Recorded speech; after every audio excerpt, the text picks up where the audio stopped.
Hello, my name is Lucas. This is a bit of lit, and I want to talk about the books that I've been reading the past 8 days for a weekend wrap up. A lot of these are children's books, but they are literature nonetheless. Some of them I'll kind of breeze through quickly because they were to familiarize myself with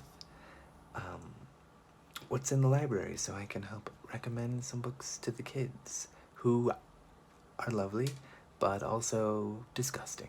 I forgot how gross kids are, but they're wonderful still.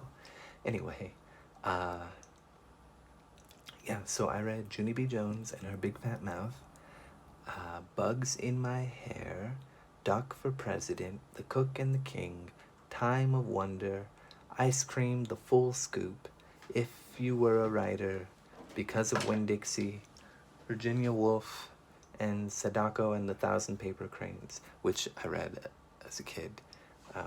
That's the only one I read as a kid, because I wasn't much of a reader when I was young. I did read, but not very much. And anyway, Sadako, hopefully I'm saying that right, I think so, utterly devastated me when I was young. But yeah, so I read those,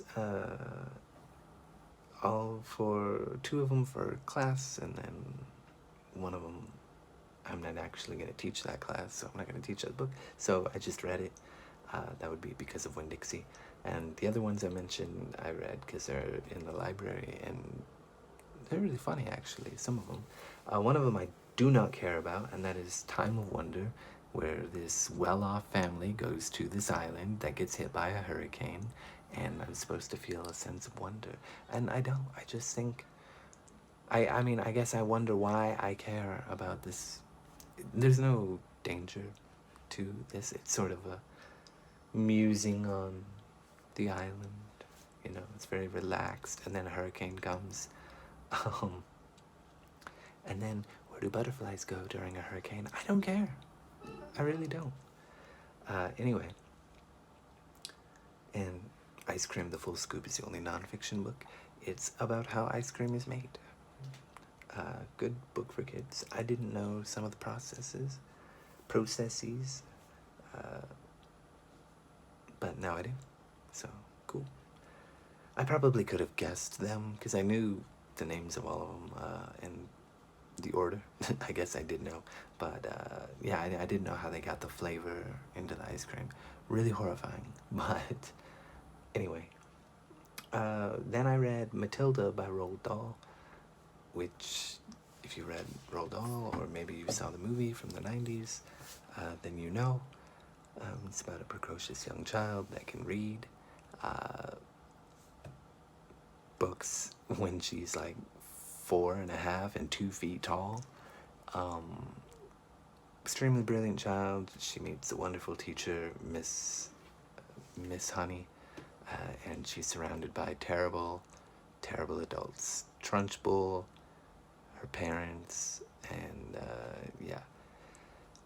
I won't get too much into it. I really love the book. Roald Dahl is fantastic. It's my second book by him. I read James and the Giant Peach a couple months ago when I was doing a practice lesson thing for my training at my job. And yeah, I loved both books. I think I like Matilda a little bit more. I think it's a little funnier. But James and the Giant Peach is more adventurous, so it's a lot more cool in some ways. Anyway, both are great. I read Neil Gaiman's Coraline, which I have seen the movie, of course. It's about a young girl that moves to a new place, is kind of bored with her surroundings, and her parents are ignoring her. And she finds this door, she goes through it and finds her other mother, and things turn sideways from there. Anyway, what else did I read? Yeah, so I read 2 other books. Yeah, okay. I read Of Mice and Men to my girlfriend. I was reading it throughout May, the end of May. And yeah, we had some good fun talking about Lenny and talking about George and talking about living off the fat of the land and taking care of the rabbits, and everything ended quite well, as far as I'm concerned. reading it, not what actually happens. Of course, what happens is devastating, but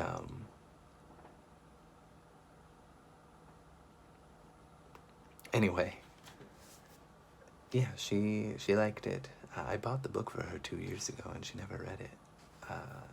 Shame, shame. We weren't even dating 2 years ago, so anyway, I'm gonna make a special video for that, and I'm gonna do that as soon as I get the time, because now I'm going to the office, so I have to be there for 40 odd hours, which is no big deal. But hello, knocked my camera phone over. Anyway, yeah, I don't get to be at home anymore, which kind of sucks, but it's kind of nice. Get to see the kids in person, as gross as they are. Anyway, the main reason I haven't been making the video, other than being in the office, being at the workspace, being in the library now, is that I have to put in some work to review the worst book I've ever read in my entire life. A Portrait of the Artist as a Young Man by James Joyce. You know, I've even got my little strawberry that I wear when I dress up as Strike the Sun MD, Dr. Strike the Sun. And, you know, because I've got my little ponytail going on. And I can't find the words at the moment to express how much I absolutely despise everything James Joyce is about.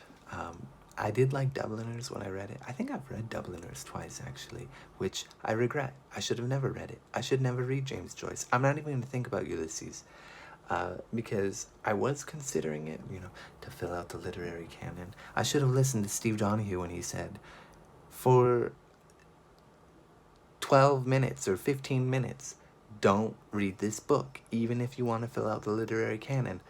But if you must, I guess, for the literary canon and nothing else. And you know what? I really hate this book. I cannot believe I did not listen to the signs of everybody on the internet that is ambivalent or does not like James Joyce, that said that it is incredibly self-serving, self-absorbed, and arrogant, and crude, and awful, and a waste of time, and violent against your own psyche. This book is just an assault on your senses. Let's put it that way.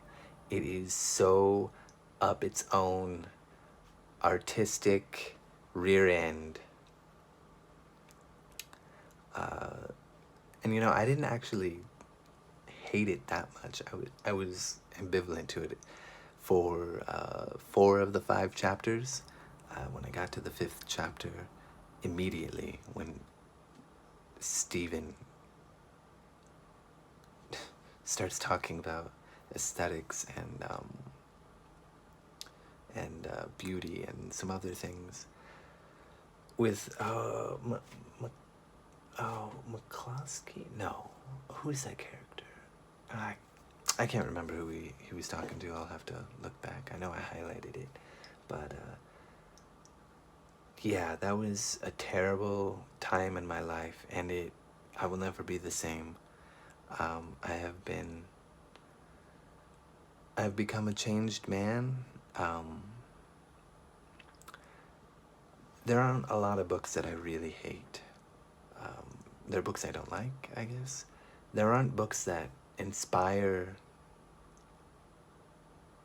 hatred, pure, bona fide hatred, except this book. And before I read this, I thought, well, maybe one day I'll still get to Ulysses.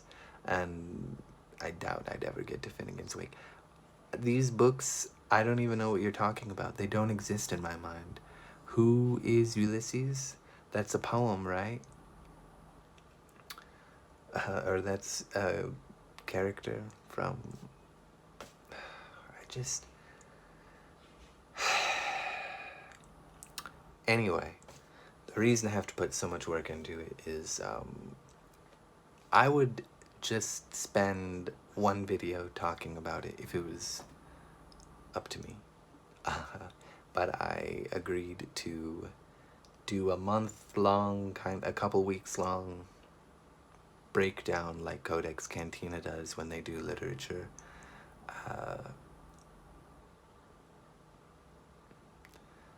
Yeah, they're, spoiler alert by the way, they're going to upload a before you read thing that's spoiler free, and then like an after you read or before you read with spoilers or something like that. That's gonna break it down a little more clearly at the end. And between those two videos, there's going to be videos by me and by Noah at everyone who reads must converse. Or is it everybody who reads? I think it's everyone. Oh my god. Sorry, Noah. I can't remember at the moment. I'm tired, man. And I gotta get my notes to you soon. But anyway. Yeah, so